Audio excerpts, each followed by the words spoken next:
Welcome back to the deep dive.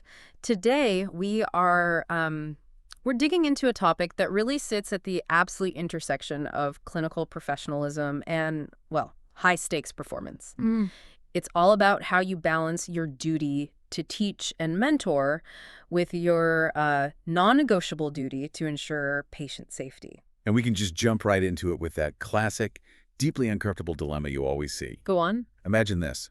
You're the most senior clinician around. You're managing a patient who is actively deteriorating. I mean, they're crashing with sepsis. They need fluids, labs, antibiotics now. Okay, I can picture it. And a keen medical student comes up to you, holding their venipuncture kit, and asks for immediate hands-on teaching on how to cannulate. Right then. Right there. Oh, that is the essential clash, isn't it? It is. Because we all know we have to contribute to education, and on one level, this is a perfect real-time teaching moment. But the patient needs life-saving care now. It feels like a genuine moral test of your priorities. Yeah, you want to support the student, but you absolutely must save the patient. It's the ultimate test, especially in the context of something like the SJT, the situational judgment test. Exactly. It's not just about clinical facts. It's about prioritizing your professional duties under intense pressure. This is where that ideal professional duty meets, hard clinical reality. Okay, let's unpack this then. The core conflict, as you said. The GMC says doctors must contribute to education, but that contribution can't, under any circumstances, compromise patient care. So in the scenario you just painted, which one wins? The sources are, well, they're completely unequivocal. This is the central exam truth. Patient safety always trumps opportunity. Always? Always. You protect safety first, then you teach deliberately, give specific feedback, and agree on the next steps. Safety is the immovable anchor. So that's why attempting to teach during the emergency is that classic low-scoring trap answer. It is. Because I was thinking, couldn't I just say, okay, watch me do this super fast and still manage the patient? The problem isn't the idea of teaching. It's the compromised supervision and the delay to care. The source material explicitly flags teaching, while time-critical patients are waiting as a major pitfall. Why? Because it shows unsafe priorities. If you're starting antibiotics for sepsis, a treatment where every single minute counts, and you devote even part of your attention to teaching cannulation, you're introducing a delay. And reducing your own focus. Exactly. Yeah. You're actively increasing the risk of harm.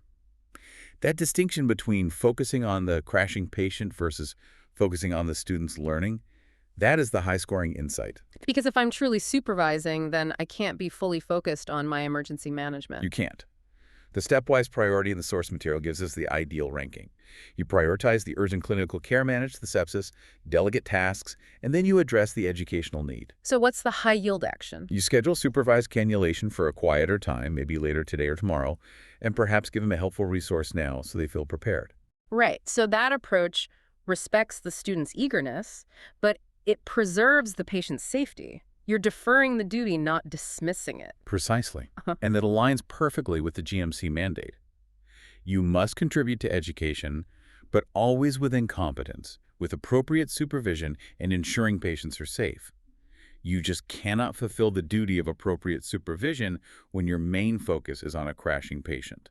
That draws such a critical line between, say, opportunistic learning, which can happen just by someone observing you, and planned, supervised learning. Which requires your dedicated attention. Yes. It seems like that's the single most important distinction for these kinds of questions. It really is. So speaking of planned learning, let's shift from when not to teach to how to teach effectively. Once safety is secured, how did the sources define good workplace teaching? Well, it's defined as planned, purposeful learning in the workplace. This could be at the bedside, in team huddles, or just those quick micro-teaching sessions. It's fundamentally forward-looking. Building future competency. Exactly. And the high-scoring approach for this, it involves a clear, structured method.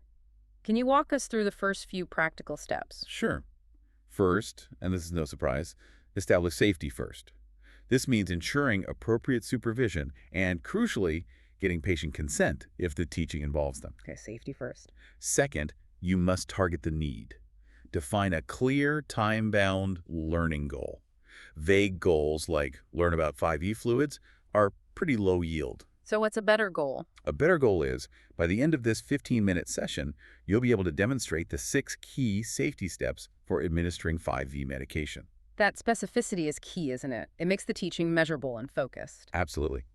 And then the third step is to teach briefly and practically. You demonstrate the skill, you let the learner try it within their scope, and you supervise them properly. If they are touching the patient, you must be actively supervising. You must be.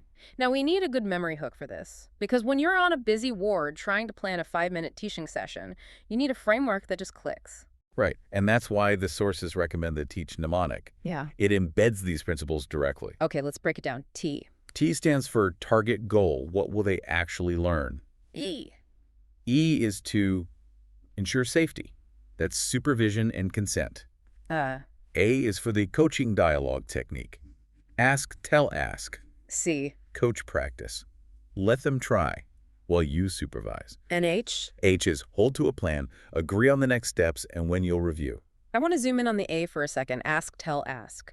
Why is that ask part so vital? Wouldn't it be faster just to tell them what to do? But it speaks directly to adult learning principles. Yep. You start by asking the learner what they already know. To get their baseline. Exactly. It establishes their baseline, it identifies the gaps, and most importantly, it gets their psychological buy-in. Because they feel heard. Right. If their current knowledge is validated, they're much more receptive to the tell part, your actual teaching point. If you just skip the ask, they might just, tune out. That makes the whole process learner-centered, not just a lecture. So what are the major teaching red flags to avoid, apart from delaying patient care? The big one, the sources flag, is the danger of unsupervised have a go, learning beyond competence. What does that look like? It's when you delegate a task, say, placing a chest drain to a junior who isn't certified or properly supervised, and you frame it as good experience. I've seen that happen. We all have. But the sources are clear. You, the supervising clinician, retain professional responsibility for patient safety.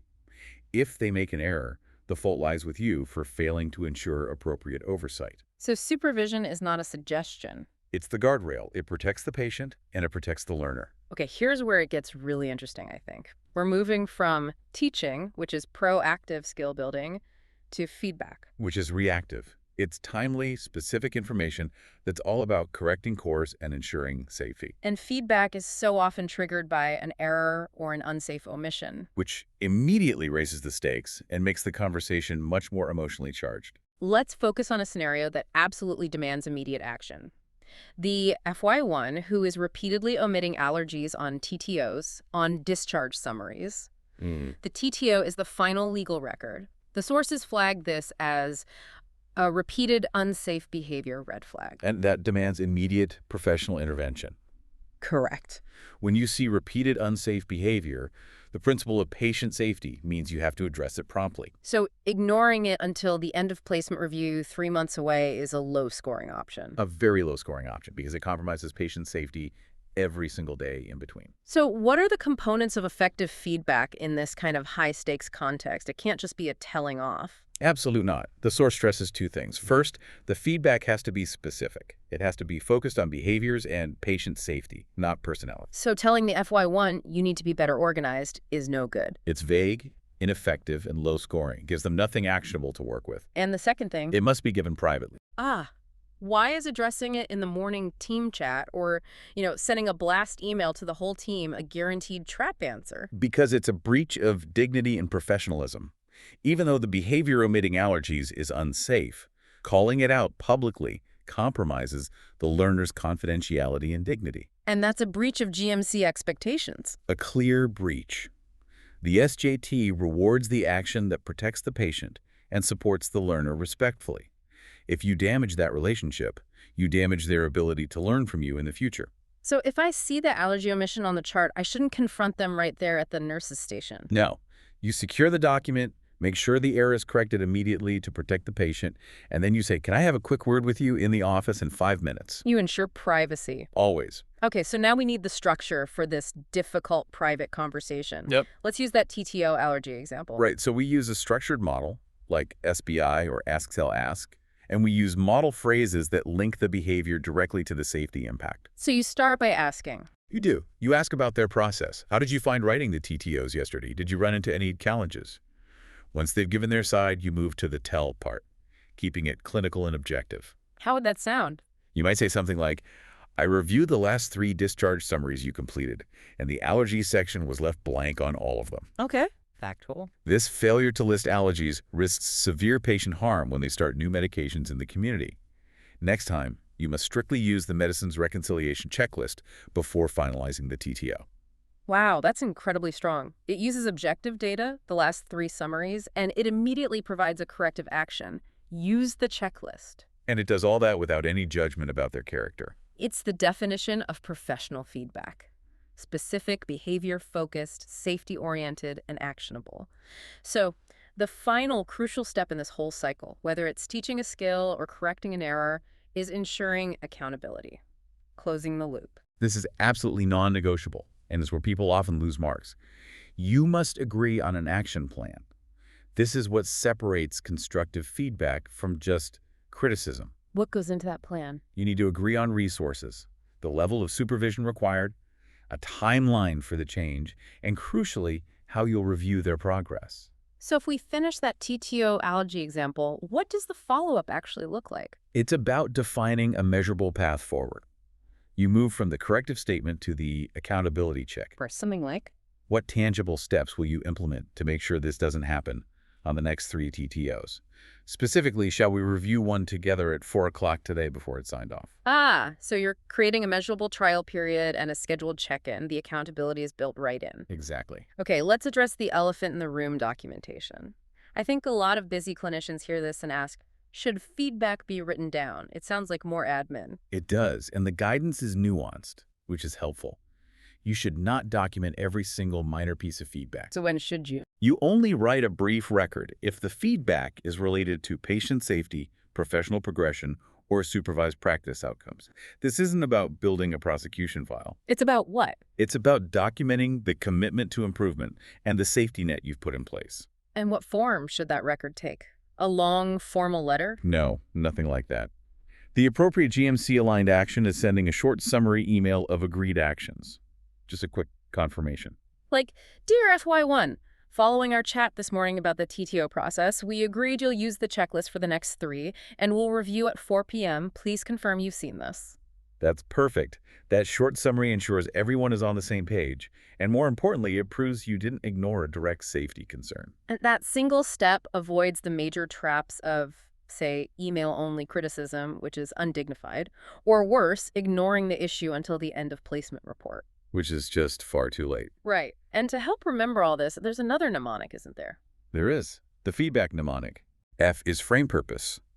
E is elicit self-view. D is describe behavior. B is address impact, the safety risk. A is build plan. C is agree check-in. And K is commit to record if patient safety is involved. These structures are so invaluable, they standardize the professional response and force you to move past that immediate emotional discomfort into a supportive, constructive intervention. They do. They ensure you never miss the 3 critical elements: the specific behavior, its impact on safety, and a clear next step. They turn a potential confrontation into a structured professional development exercise that's focused purely on harm reduction. This has been incredibly focused. If we had to distill this entire deep dive into one guiding principle, what's the single sentence takeaway? I'd say it's this. Protect safety first, then teach with intent, give specific feedback privately, agree actions clearly, and only record when patient safety or professional progression demands it. That sums up the high-scoring logic perfectly. So for you listening, if you need to apply this right away, here are the 3 critical takeaways. 1. Safety always comes first. Appropriate supervision trumps opportunistic teaching. If teaching would delay urgent care, just schedule it deliberately. 2. When you teach, do it with a clear, time-bound goal. Use micro-teaching and structured supervision. And 3. Feedback must focus specifically on observed behavior and its impact on patient safety. And it must always conclude with an agreed, measurable action plan for review. Fantastic. And finally, let's leave you with one last thought, pulled directly from the source material. This really addresses the ultimate stress point in feedback. If you provide necessary, objective feedback about unsafe behavior and the learner strongly disagrees, maybe they claim they were unfairly targeted, what specific objective steps must you take to proceed fairly while still maintaining professional standards? This is a real test of objectivity. You have to acknowledge their view, acknowledge how difficult the situation is, but then you must firmly restate your objective observations and the documented patient impact. So you don't back down on the facts. You don't. And then you agree to a short, measurable trial period and a review point. You make the future data, not the current emotion, the final judge. Accountability, dignity, and safety all wrapped up in one framework. That has been our deep dive on teaching, feedback, and patient safety under pressure. Thank you for guiding us through these high-stakes decisions. It's always a pleasure. We'll catch you next time for the next deep dive.